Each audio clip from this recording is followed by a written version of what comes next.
poner el foco de la enseñanza, de la palabra de Dios que vamos a leer en un milagro de Jesús. Los que leyeron los primeros 4 capítulos, los primeros 4 libros del Nuevo Testamento seguramente conocen un montón de milagros de Jesús.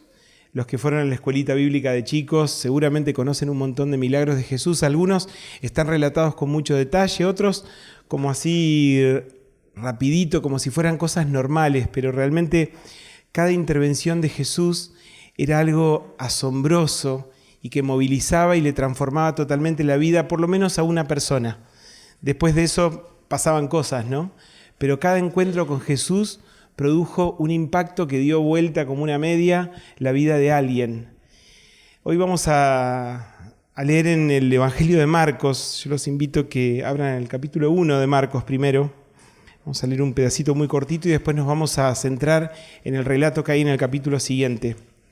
Dice Marcos capítulo 1, el versículo 32, dice: al atardecer, cuando ya se ponía el sol, la gente le llevó a Jesús todos los enfermos y endemoniados, de manera que la población entera se estaba congregando a la puerta. Jesús sanó a muchos que padecían de diversas enfermedades, también expulsó a muchos demonios, pero no los dejaba hablar porque sabían quién era Él. Todavía Jesús estaba en la etapa que quería como mantener un poco con perfil bajo su ministerio. Y entonces, como los demonios, las entidades espirituales, espiritualmente sabían quién era ese tipo que tenían ahí delante, por ahí podían complicar los planes de Jesús. Entonces Jesús no los dejaba hablar para que no dijeran nada. Jesús estaba centrando en las personas a quien Él quería tocar con su poder, ¿sí? Algunos eran sanados de enfermedades, otros eran liberados en su espíritu de otros espíritus. Pero estos son los casos que yo les digo que menciona así como sin poner nombres, sin poner mucho detalle.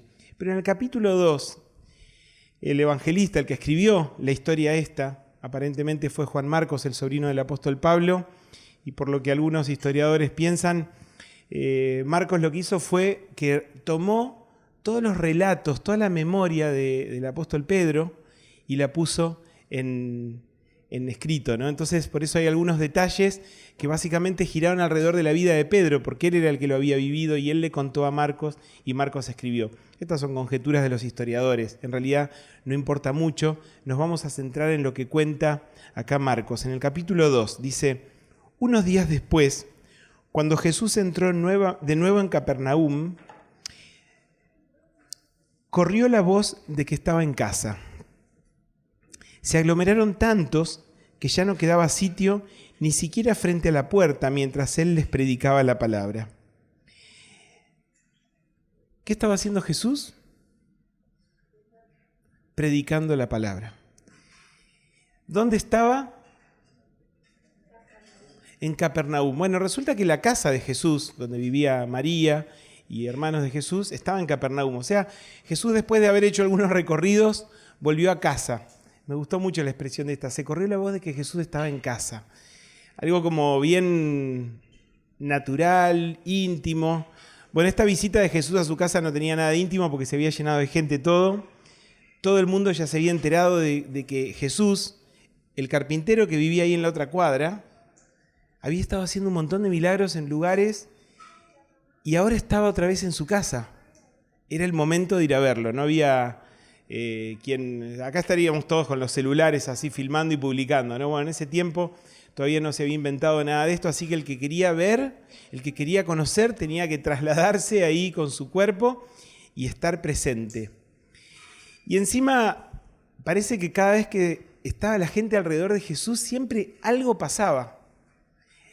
Doble incentivo para ir a ver qué onda con Jesús, y se acercaron todos ahí a la casa y se había llenado de gente.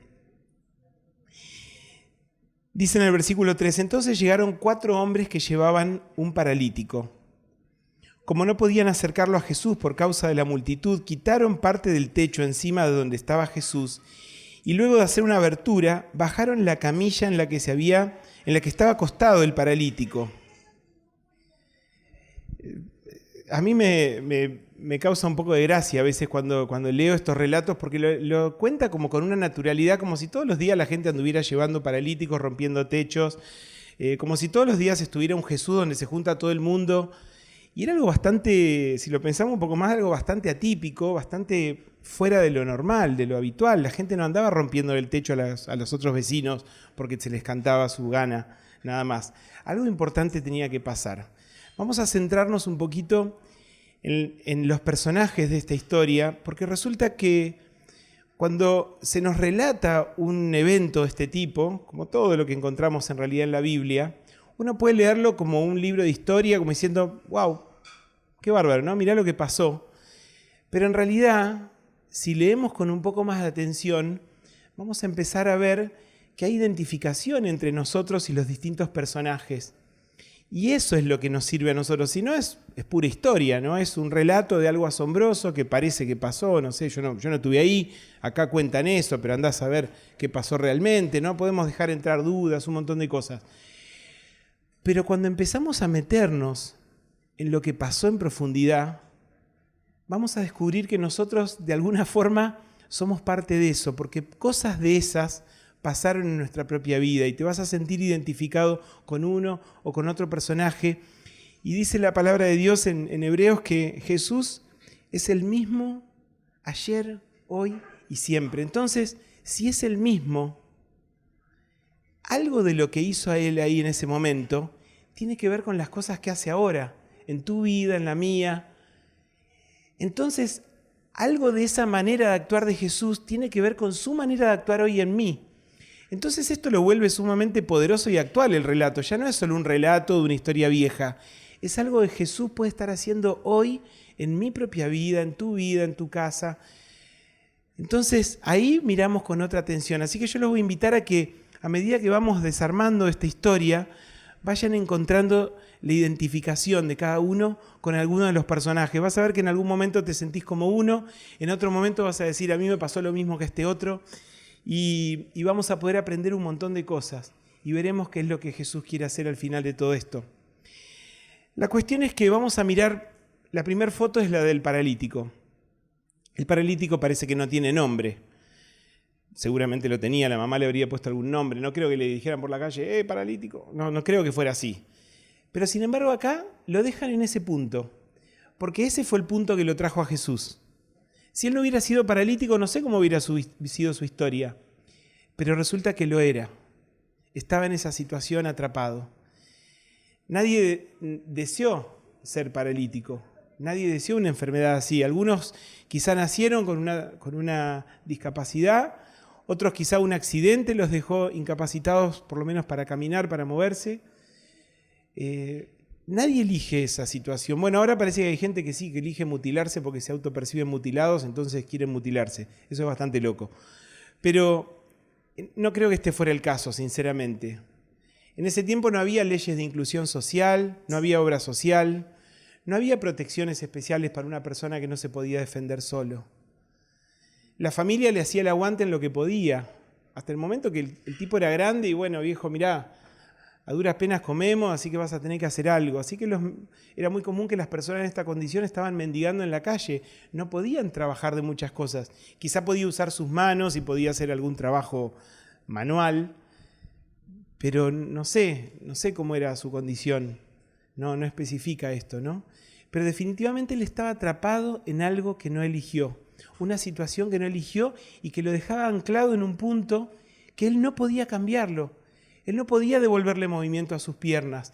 Él no podía cambiar su condición por su propia cuenta. Podía esforzarse, podía sacar el jugo a sus condiciones lo mejor que podía, pero seguramente estaba bastante complicado, porque resulta que sus amigos, estos 4 que llevaban la camilla, al saber que estaba Jesús, dijeron, este es el momento de cambiarle la vida a nuestro paralítico.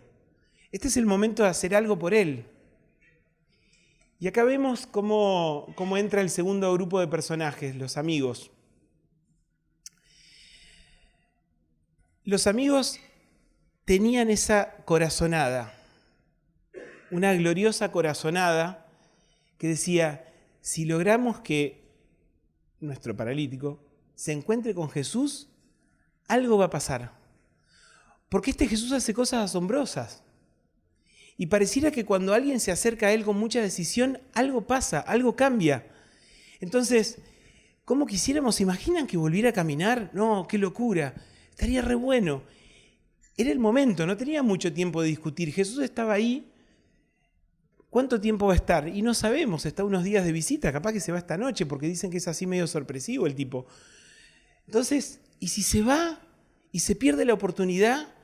Entonces, de alguna forma tejieron la trama y dijeron, vamos, es ahora. Agarraron la camilla de su amigo, el amigo estaría también lleno de dudas, después vamos a mirar lo que le pasa a él, pero agarran la camilla de su amigo y lo llevan.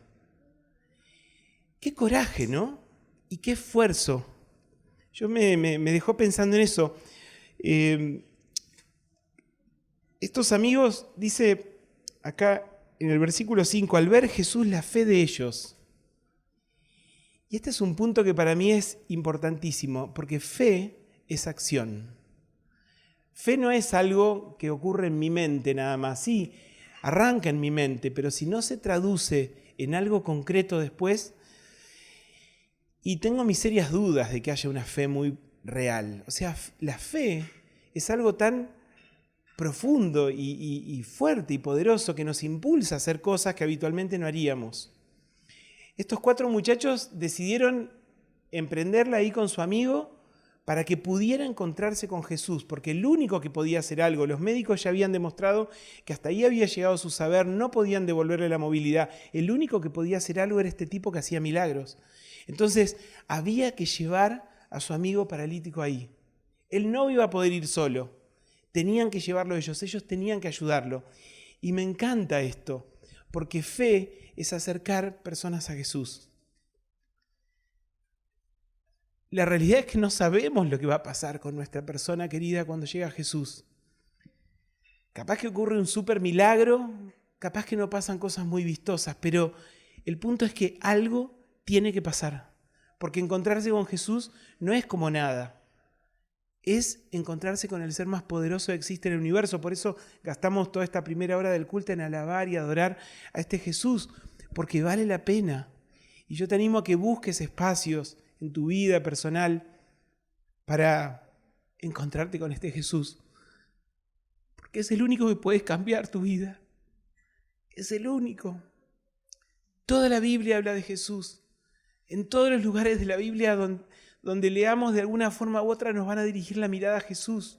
Y hoy Juli citó algo durante la dirección de culto que decía, puestos los ojos en Jesús, mirándolo a Jesús, es ahí donde las cosas pueden cambiar.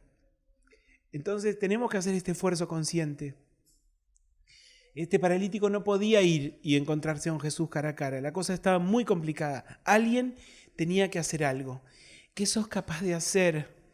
¿Qué barrera estás dispuesta a romper para que tus amigos, tus seres queridos puedan encontrarse con este Jesús? Porque ¿sabes qué?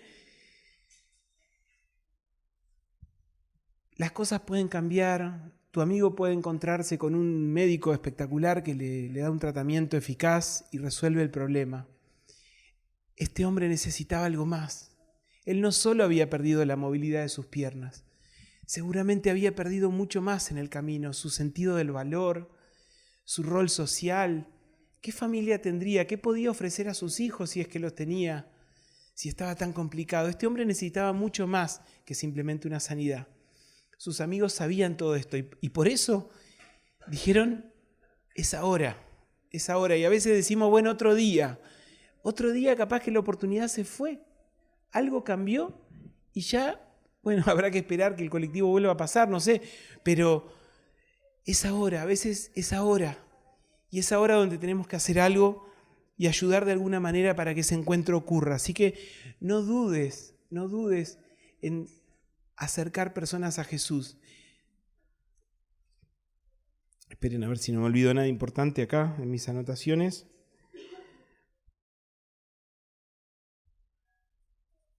La cuestión es que estos muchachos quieren llevar a su amigo y se topan con un obstáculo que no sé si lo tenían visto de entrada o se lo encontraron ahí. Estaba repleto de gente. La casa de Jesús Jesús era un carpintero originalmente, ¿sí? No sé, supongo que habrá sido un buen carpintero, no cualquiera tiene un carpintero que también es Dios, ¿no? Así que creemos que debe haber sido un capo en su oficio. Pero era un carpintero, los carpinteros en esa época seguramente no tenían mucho dinero. Quizá alguno que trabajara para los reyes, alguno importante que pagara muy bien su trabajo, si no, hacían trabajos bastante sencillos para la gente común y no ganaban mucho. Seguramente la casa de Jesús no era una casa enorme, con doble puerta así como esta, que decimos abrimos para que entre todo el mundo, con un patio espectacular. Seguramente era una casa muy humilde, muy sencilla, y Jesús estaba ahí. Estaría todo rodeado, capaz que habría, no sé, 20, 30 metros de personas amontonadas ahí cabeceando, tratando de escuchar lo que Jesús decía. Nadie tenía ganas de hacer lugar para que alguien pase. Yo quiero escuchar, pará, no moleste. Ahí estarían todos empujando, ¿no? Y aparecen los tipos estos con una camilla, no había silla de ruedas, si no hubiera sido una silla de ruedas, empujando ahí, pidiendo permiso, y la gente, pará, que no escucho. Y ellos tenían que hacerse lugar.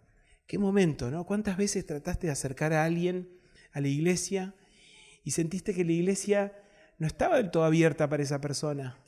Y sentiste que eran muchos los obstáculos para que esa persona pueda llegar a la iglesia.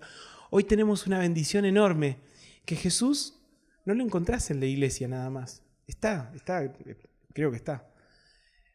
Pero Él está en todos lados, ahí donde te quieras encontrar con Él. Hoy el encuentro puede ocurrir de una forma mucho más práctica, más sencilla, sin tanta vuelta.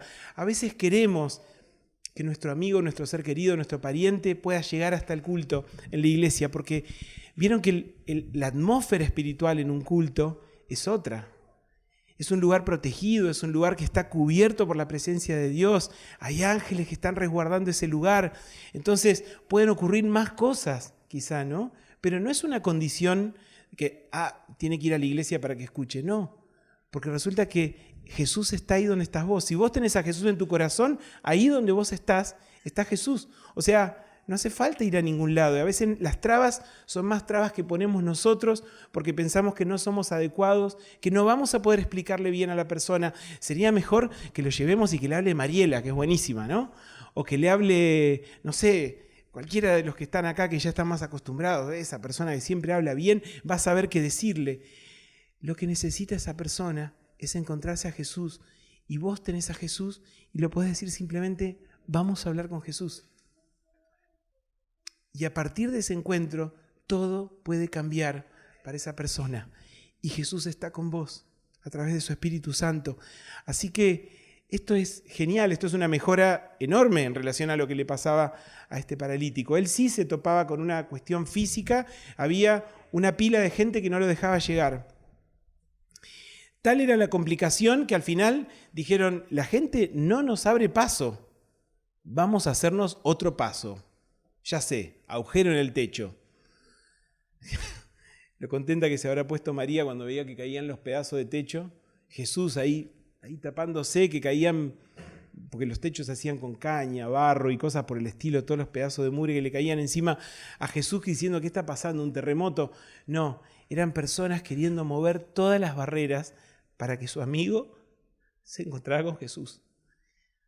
¿Y cuántas veces esperamos que el momento sea propicio, que se den todas las condiciones para acercar a alguien a Jesús? Hoy no, otro día, Resulta que después tu amigo capaz que se murió, no sé, algo pasó y se pasó la oportunidad o se fue a vivir a otro lado y de ahí lo único que te queda es orar para que otro le diga algo, ¿no?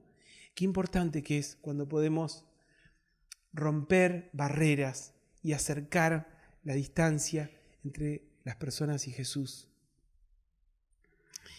Valió la pena el esfuerzo, ¿sí? Subieron al techo, rompieron el techo. Y bueno, bajaron al paralítico ahí adelante de Jesús. ¿Qué iba a pasar ahora? Si ustedes se fijan en la historia, no se los menciona más a los amigos. No es que, bueno, listo, entregado el delivery, nos vamos. No, seguramente estaban intrigadísimos con lo que iba a pasar ahí. Se quedaron viendo, pero ya su rol había sido cumplido. Ellos acercaron. Ahora la cosa estaba entre esa persona y Jesús. ¿Qué iba a pasar ahora? Seguimos leyendo. El versículo 5 retomamos. Al ver Jesús la fe de ellos, le dijo al paralítico. Me encanta esta parte porque no sé si vio la fe del paralítico, pero vio la de ellos. Antes de seguir, ¿el paralítico tendría fe o no? ¿Qué piensan ustedes?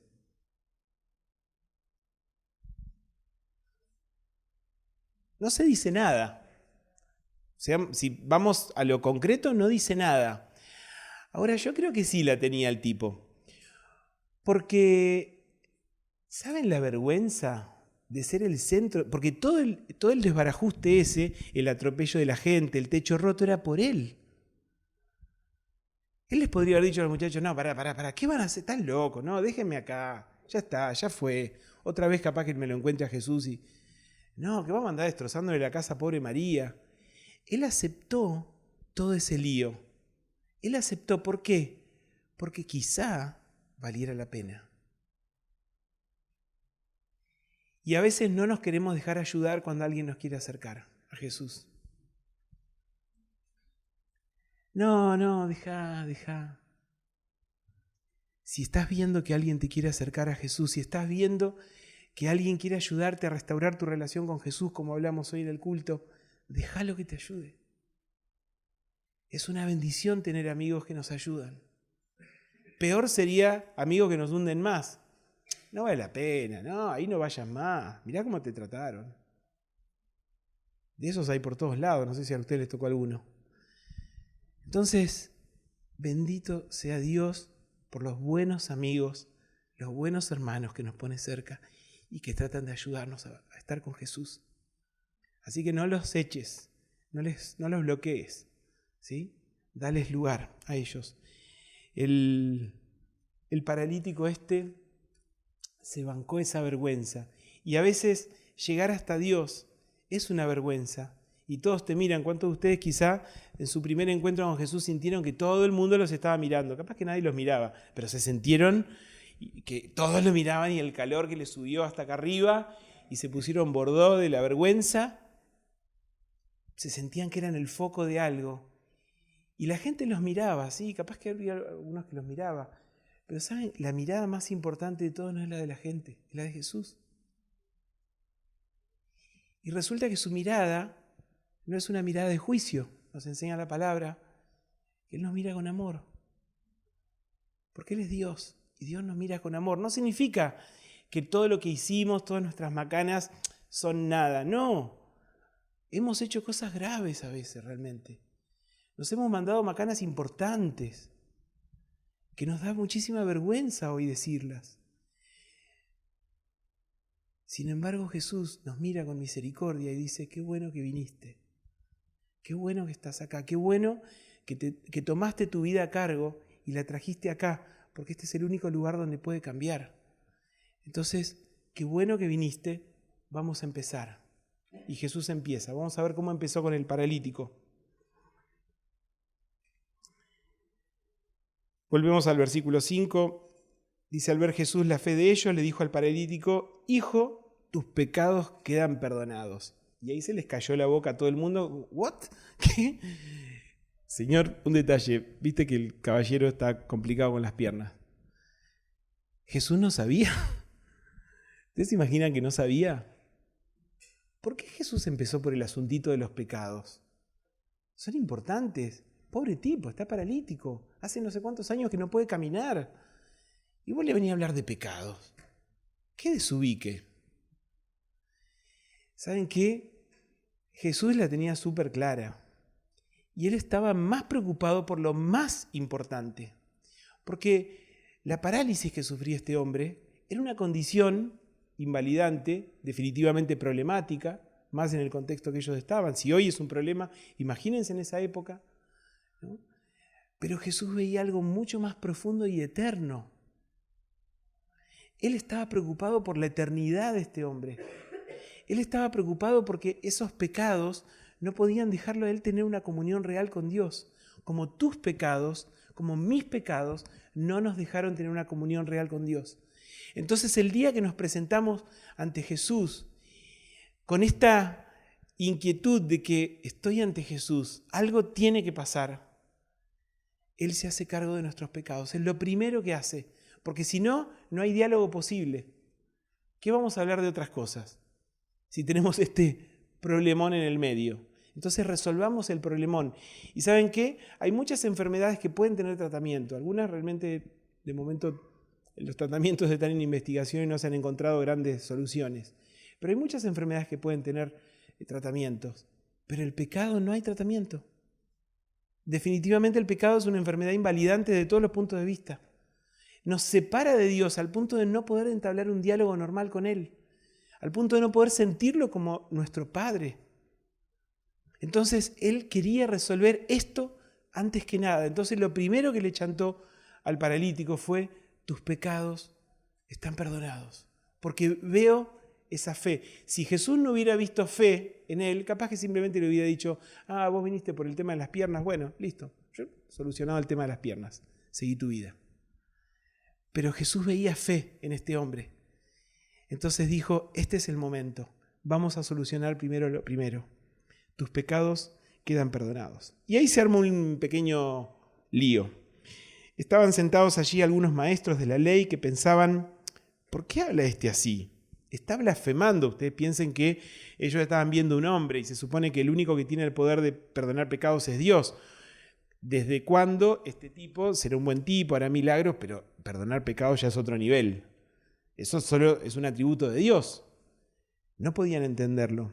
¿Quién puede perdonar pecados si no solo Dios? Esta era la pregunta de los que habían ido y que definitivamente no tenían fe y no entendían nada de lo que estaban viendo. En ese mismo instante, dice el versículo 8, supo Jesús en su espíritu que esto era lo que estaban pensando. ¿Por qué razonan así?, les dijo. ¿Qué es más fácil, decirle al paralítico: tus pecados son perdonados, o decirle: levántate, toma tu camilla y anda? ¿Tienen problemas con que le diga: tus pecados te son perdonados? Pero no tendrían problema con que le diga: levántate, toma tu camilla. Bueno, ¿saben qué? Como decía la propaganda, si la vas a hacer, hacela bien, con el 100%. Bueno, se va a ir con el 100% este sujeto. Pues para que sepan que el Hijo del Hombre, hablaba del mismo, tiene autoridad en la tierra para perdonar pecados, se dirigió al paralítico, ya no los miró más a estas personas. A ti te digo, levántate, toma tu camilla y vete a tu casa. El momento, ¿no? En realidad, seguramente habían ido en principio por eso, para que le dijera esas palabras: podés levantarte, tus piernas están sanas, vuelven a funcionar tus piernas, o funcionan por primera vez tus piernas. Levántate y podés caminar. Y dice el versículo 12, él se levantó, tomó su camilla enseguida y salió caminando a la vista de todos. Ellos se quedaron asombrados y comenzaron a alabar a Dios. Jamás habíamos visto cosa igual, decían. Qué fácil que lo cuenta acá, ¿no? El tipo se levantó y se fue. Agarró sus petates y se fue. ¿Habrá sido así? Piensen un momento, ¿habrá sido así realmente? ¿No? El que cuenta este relato no se gastó mucho en explicar. Entonces el paralítico hizo esto, hizo lo otro, y los demás decían: wow, wow. No cuenta nada de todo eso. Pero yo creo que habrá sido un momentum tremendo. Ahora, ¿dónde estaban los amigos? ¿Por qué no se lo llevaron de vuelta? Bien, te salvaron, así que vamos, dale, subite a la camilla y volvemos a casa. Ahora podía caminar. Ahora podía caminar. Es más, podía levantar él su camilla. Yo pienso que el tipo querría prenderle fuego a la camilla ya, ¿no? Como diciendo: esto nunca más.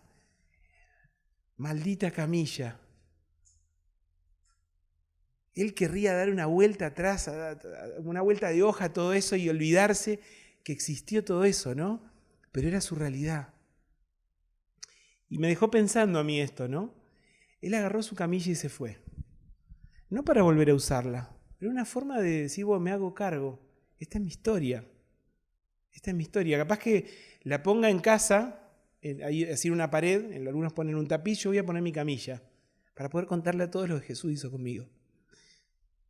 Son conjeturas locas, ¿no? Pero el tipo se llevó su camilla y se fue caminando. No lo llevaron a UPA, no lo llevaron en andas los amigos. Se fue caminando porque él estaba haciendo uso de lo que Dios había hecho en su vida. Y esto a mí también me conmueve un montón este gesto del ex paralítico ahora. Ahora ya no era el paralítico, ahora el ex paralítico. El paralítico estaba ahora empoderado, podía caminar, podía llevar sus cosas. ¿Saben qué más podía hacer? Ahora podía trabajar. Ya no iba a poder pedir más, no tenía sentido ya que estuviera pidiendo limosnas por la calle para poder ayudar en su casa. Ahora podía trabajar. Esto significa que a veces los milagros que hace Dios nos impulsan a un desafío más grande. Antes podías escudarte en que no podés, pero ahora podés. Así que caminar. No podías caminar, ahora Dios te sanó las piernas, ahora caminá. Ahora está en tu capacidad dar pasos y crecer y avanzar y progresar. Entonces, me da muchísima pena cuando veo realidades de hermanos, hermanas, que hace años conocen a Cristo y no caminan. Y hay que estar siempre llevándolos a UPA. Como dice mi amiga Soledad, que dice que algunos son creyentes carretilla, que hay que levantarlos y empujarlos para que anden, ¿no? Bueno, no sé si será tu caso y alguna vez te sentiste así como una carretilla que tuvieron que levantarte y empujarte. A mí me pasó varias veces, tuvieron que hacerlo. El tema es que no nos quedemos instalados ahí, ¿no? Pero qué importante este poder que Dios nos da. Nos da el poder de caminar y de hacer cosas. Ahora él iba a poder contarle a todos, yo era paralítico, pero ya no. Yo no podía hacer esto, pero ahora sí puedo. Y lo hago, y me hago cargo del desafío que implica poder. Y no es que puedo, él no podía decir yo puedo porque yo soy un capo. No, yo no soy un capo, yo no podía nada, pero Jesús cambió mi vida y ahora puedo. Entonces puedo hacer cosas. Entonces ahí viene todo el crecimiento del Hijo de Dios, ¿no? Que podés servir, podés acompañar, podés ayudar. Vos podés ahora orar por la sanidad de otros paralíticos. Vos podés ayudar a otros a que se encuentren con Jesús, porque Jesús cambió tu vida. Entonces, ¿por qué no va a cambiar la vida del otro? Lo que no podemos es decir qué va a hacer Jesús concretamente. Y acá viene un problema, porque en realidad todos quisiéramos que Dios sane a nuestros enfermos queridos, a nuestros queridos enfermos, parientes, amigos, vecinos. Todos queremos esa sanidad, pero no sabemos qué es lo que Dios va a hacer con ellos. Solo sabemos, y esto le podemos poner la firma, que si se encuentran con Jesús, algo va a pasar. ¿Qué podemos hacer ante esa realidad? Acercarlos a Jesús.